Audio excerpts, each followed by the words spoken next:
दोस्तों, कुरुक्षेत्र सीरीज के last and fourth episode में आपका स्वागत है। इस सीरीज के सभी एपिसोड देखने के लिए डिस्क्रिप्शन में दिए गए लिंक को ओपन करें और चैनल पर नए हैं तो चैनल को सब्सक्राइब करें, शेयर करें, लाइक करें और एंड तक वीडियो जरूर देखें। तो आज हम शुरुआत करते हैं उस महान भूमि ज्योतिसर से जहां भगवान कृष्ण के द्वारा अर्जुन को गीता का उपदेश दिया गया। ज्योतिसर टेम्पल कुरुक्षेत्र पेवा रोड पर है और ये टेम्पल की मेन एंट्री है। आइए अंदर चलते हैं। अंदर आकर इस सरोवर को देखिए। इस सरोवर में स्नान करने का अपना ही महत्व है। फिलहाल अभी सरोवर में पानी बहुत कम है।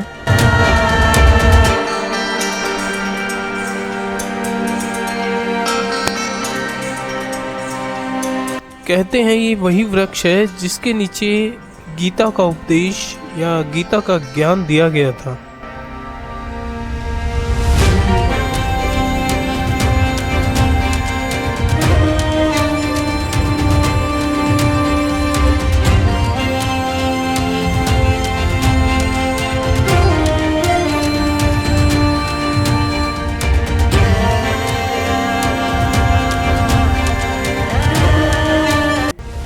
अभी हमारी मुलाकात यहाँ के गाइड कोगा जी से हुई, जिन्होंने यहाँ की हिस्ट्री के बारे में हमें विस्तार से बताया।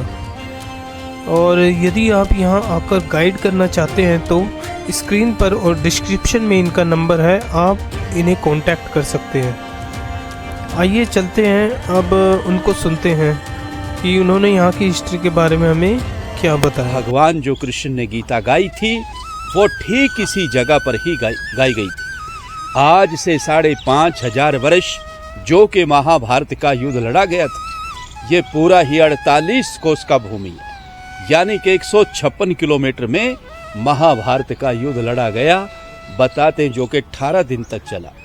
18 अध्याय गीता के हैं, 700 श्लोक है प्रभु जी उसके अंदर। आज जितना भी श्रद्धालु इधर में दूर दराज से आता है, चाहे वो मुंबई से आता है, दिल्ली से आता है, चंडीगढ़ से आता है, पंजाब से आता है, हरियाणा से आता है, वो भारत का किसी भी कोने से आता है, और आने के बाद उसके मन में एक ही सवाल होता है कि मैं जब भी कुरुक्षेत्र की भूमि पर जाऊंगा और फिर उधर में जाके ये सवाल करूंगा। सर, उनका सवाल होता है सीधा साधा सा कि हमें वो लाल मिट्टी तो बताइए कि किधर है, क्योंकि उस समय बहुत ही भयानक युद्ध हुआ था और युद्ध के कारण ही वो पूरा का पूरा धरती लाल हो गया था। लेकिन आज वो लाल धरती अब खेतों के अंदर तो हमें दिखाई देता है कहीं कहीं पर, लेकिन आम हमें अभी दिखाई देना बंद हो गया। उस जमाने में बताते हैं कि उस समय इधर में ना तो किसी का मकान था, ना किसी का घर था, ना कोई गांव था, ना कोई शहर था। ये बिल्कुल एक बंजर जमीन था कि जिधर में महाभारत का युद्ध लड़ा गया था। आज हम जिस पवित्र भूमि पर आए हैं, ये है मध्यम, यानी कि सेंटर पॉइंट, के जहां पर से भगवान कृष्ण जी ने अर्जुन को गीता सुनाया। जब अर्जुन को यहाँ पे आके मोह हो गया कि मेरे चाचा, मेरे दादा, मेरे बंधु, मेरे अपने तो हैं प्रभु, मैं मारूं तो किसको मारूं, तो भगवान कृष्ण जी ने फिर इस जगह से कह दिया, अर्जुन अगर तू नहीं मारेगा तो मारे ये सब जाएंगे, इसलिए उठो और युद्ध का तैयारी करो। कहते हैं कि फिर इसी जगह से युद्ध का शुरुआत हुआ और इसी जगह से विराट रूप के अर्जुन को दर्शन भी हुए। भगवान कृष्ण जी ने जब उनको दिव्य दृष्टि देकर अर्जुन को पूरे का पूरा ही ब्रह्मांड दिखा दिया था कि अर्जुन अब तो पूरा ब्रह्मांड देख सकता है, मैंने तेरे को दिव्य दृष्टि दे दिया। कहते हैं कि फिर इसी जगह पे आके अर्जुन का जो मोह था वो पूरी तरह से भंग हो चुका था। इसी जगह से युद्ध का शुरुआत हुआ और अंत में आके युद्ध यहाँ समाप्त हो गया। जिस पेड़ के नीचे अभी आप दर्शन करके आए थे प्रभु जी, भगवान कृष्ण जी ने उसी पेड़ के सामने अर्जुन को गीता सुनाया था और गीता सुनाते समय वो पेड़ भी सदा सदा के लिए अमर हो गया था। तभी उस पेड़ का नाम पड़ा अक्षयवट। तो बहुत सारे श्रद्धालु आते हैं, पेड़ को नमस्कार करते हैं और जो उनकी मनोकामनाएं होती है वो यहाँ से पूर्ण किया जाता है। तो जाते समय हम उसकी परिक्रमा भी कर सकते हैं पेड़ का। उसमें एक मंत्र बोला जाता है, ओम नमो भगवते वासुदेवाय। तो प्रभु जी इधर का ये जानकारी है। मेरा नाम गोगा सिंह है, मैं 91 से सर इधर ही थोड़ी ये सेवाएं कर रहे हैं सर। तो सुनने के लिए, समय के लिए आप सभी का बहुत बहुत धन्यवाद। बोली कृष्ण भगवान की जय।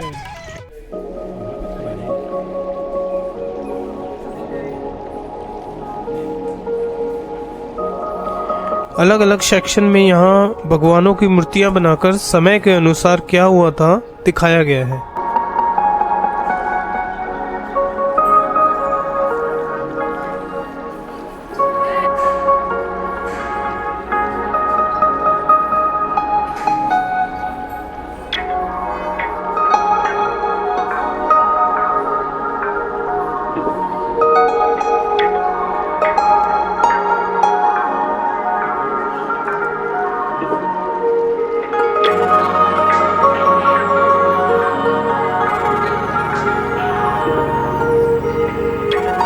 अभी हमें पता लगा है कि फ्यूचर में ये जो जगह है जिसे हम जूम करके दिखा रहे हैं, वहाँ म्यूजियम तैयार होगा जिससे टूरिस्ट अट्रैक्शन और बढ़ेगा।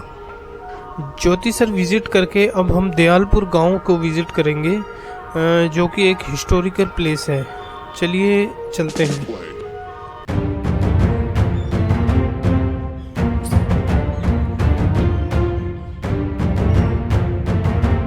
अभी हम दयालपुर गांव में हैं। कहते हैं ये वो जगह है जहां अर्जुन ने तीर मारकर मां गंगा को प्रकट कर भीष्म पितामह जी की प्यास बुझाई थी।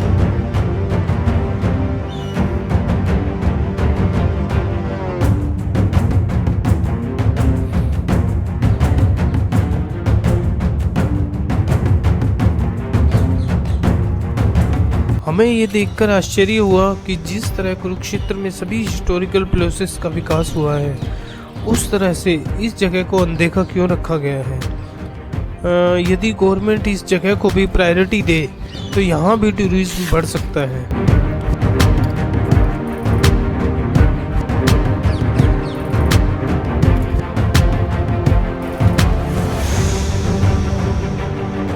चलिए यहाँ के पुजारी जी से यहाँ की हिस्ट्री को जानते हैं। पर अर्जुन ने तीर मारकर भीष्म पितामह को पानी पिलाया था और यहाँ साक्षात गंगा माता प्रकट हुई थी। इस गांव का नाम दयालपुर है। दयालपुर, हाँ जी। दया कर कर यहाँ गंगा माता दयाल होकर, इसलिए इस गांव का नाम भी दयालपुर रखा गया। प्राचीन चीज है। आज भी इसमें वो जगह है जहाँ तीर लगा था। अच्छा, आज भी है? हाँ जी। इसका कभी पानी नहीं सूखता। अच्छा, ये ऐसी कभी नहीं सूखता इसका पानी। तो यहाँ ऐसा कुछ भी है कि यहाँ स्नान करने आते हैं लोग, ऐसा कुछ? यहाँ जी 12 को जागरण होता है, 13 तारीख को बैसाखी का मेला भरता है। हर 12 को, हर महीने 12? हर अप्रैल में बैसाखी का मेला आता है जी, साल में एक बार। भंडारा भी होता है, अच्छा, जागरण भी होता है जी। अच्छा, हर संग्रह लोग दूर दूर से इसमें स्नान करने के लिए आते हैं। अच्छा। तो उस टाइम फिर इसे साफ सुफ करके इसका पानी निकाल कर नया डाल देते हैं ट्यूबवेल से वो सभी। अच्छा, बाणगंगा और भीष्म कुंड एक ही नाम है? दोनों एक ही नहीं जी, जगह? भीष्म कुंड नरकातारी अलग है। अच्छा। वो यहाँ से 6 किलोमीटर है। अच्छा, वो 6 नरकातारी घोड़ों को पानी पिलाया गया था जी। हाँ जी। जब रात को समय युद्ध बंद होता ना, हाँ, हाँ। तो घोड़ों को वहाँ पानी पिलाया जाता था। अच्छा। और जो अस्त्र शस्त्र होते थे खून से लथपथ, हाँ, उनका वहाँ नरक उतारा जाता था, उसमें धोया जाता था। इसलिए वो नरकातारी बाणगंगा है जी। अच्छा, वो इसलिए उस नरकातारी गांव का बाणगंगा नाम भी नरकातारी पड़ा है जी। नरक उतारा जाता था नरक वहाँ। उतारा जाता हाँ था। जी। और आसपास कौन कौन से हिस्टोरिकल प्लेस है यहाँ पर जहाँ? अमीन है, अमीन अभिमन्यु गाँव। वध होया था जहाँ। वहाँ क्या हुआ था? अभिमन्यु वध। अच्छा, अभिमन्यु। अच्छा, चक्रव्यूह। यहाँ से इस साइड पड़ेगा। कितने किलोमीटर हो यहाँ गया? से 7 किलोमीटर पड़ेगा। 7 किलोमीटर। हाँ जी। यहाँ से 1.5 किलोमीटर आपगा तीर्थ है, अच्छा जी। जहाँ दानवीर कर्ण स्नान करने के बाद सोना दान करता था। यहाँ से अच्छा। 1.5 किलोमीटर है। यहाँ से 1.5 हाँ जी। वो किलोमीटर। गांव इसी गांव में ही है, पिछली तरफ बस। अच्छा, हाँ जी। ठीक है। आपका नाम पंडित जी? मेरा नाम जगदेव स्वामी। जगदेव स्वामी जी, ठीक है। यहाँ माँ बाला सुंदरी, हनुमान जी, भोले शंकर भगवान के मंदिर भी हैं, जहाँ आप दर्शन कर सकते हो। हमारा इस सीरीज का लास्ट पॉइंट है शेख चिल्ली का मकबरा। चलिए वहाँ चलकर आपको ज्वाइन करते हैं।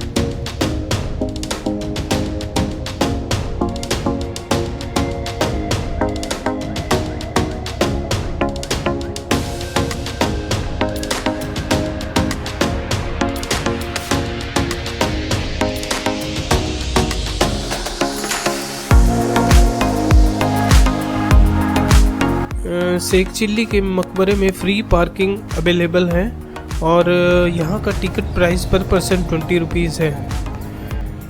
यहाँ देखिए इस मकबरे की हिस्ट्री दिखाई गई है जो आप वीडियो स्टॉप करके पढ़ सकते हो।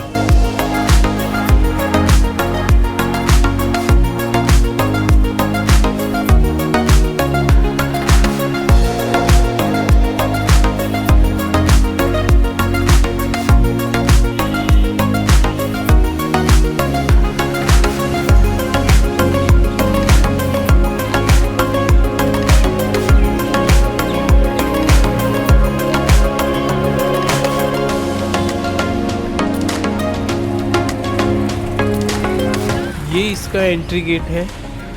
एंट्री गेट से अंदर आकर कुछ स्टेप चढ़कर प्रथम तल पर आपको ये छोटा सा गार्डन देखने को मिलेगा।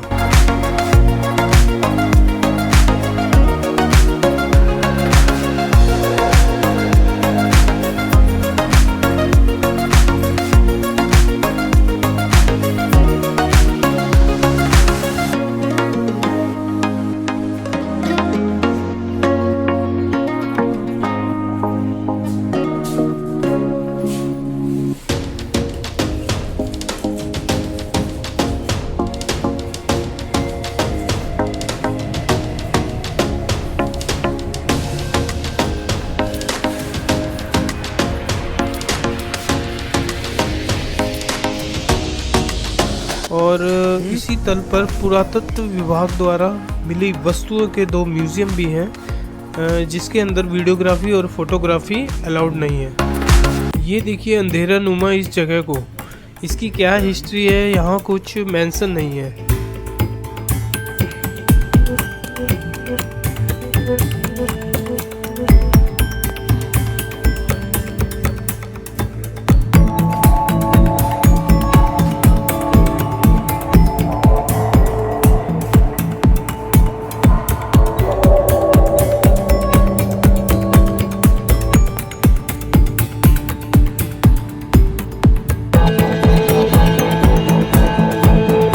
इस फ्लोर पर दूसरी तरफ ये एक गलियारा जैसा बना हुआ है। चलिए इसके अंदर चलते हैं और अंदर जाके देखिए ये एक कमरा है जिसके अंदर कब्र बनाई गई है जैसा कि हमने बाहर पढ़ा था। और इसी कब्र के ऊपर गुंबद बना हुआ है जिसे हम ऊपर चलकर देखेंगे।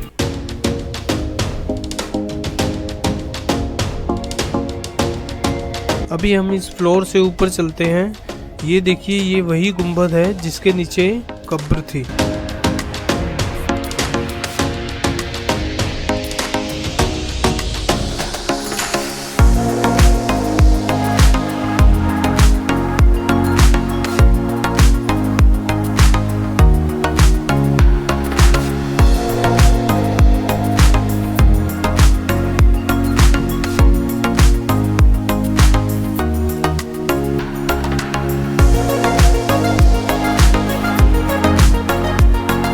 देखिए इसके चारों तरफ कितनी ग्रीनरी है और चारों तरफ ही हमें पार्क बने हुए दिखाई दे रहे हैं। यहाँ 2 से 3 घंटे आराम से स्पेंड कर सकते हैं।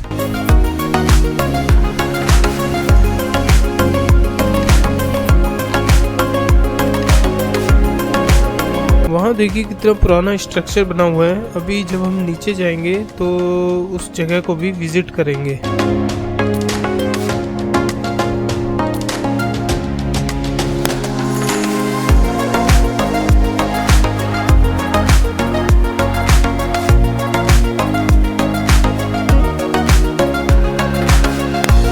अभी हमने ये जगह ऊपर से देखी थी। नीचे आके देखिए ये उस जमाने की जेल हुआ करती थी जिसमें कैदियों को रखा जाता था।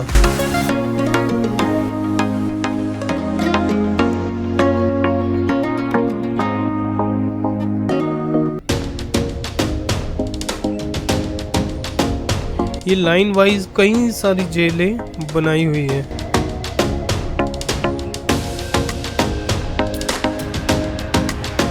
दोस्तों आज की वीडियो को यहीं एंड करते हैं। ये सीरीज़ कैसे लगी कमेंट करके बताइए और मिलते हैं नेक्स्ट जर्नी पर। तब तक के लिए bye bye and thanks for watching.